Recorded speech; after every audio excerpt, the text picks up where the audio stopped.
күйөөңдү дарыгерге акелгенди. Саламатсыздар ма? Саламатсызбы.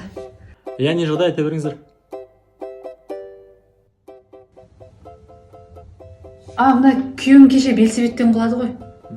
Катты закым алдыңыз ба? Мына ийигин ауыртып алды, катты ауырып тур. Түсінікті. Жалпы иығыңыз қатты қақсап ауыра ма?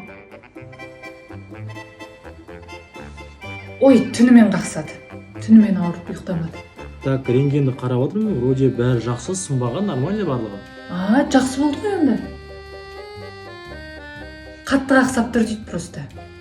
Онда мына майыз жағайсыздар бір апта, сосын барлығы жақсы болып кетеді. Жақсы сау болыңыздар. Сау болыңыз. Күйеуіңіз сөйлейді екен ғой? Ой, сөйлейді, просто дәрігерге келгенде тілі байланып қалады бұның. Жүр.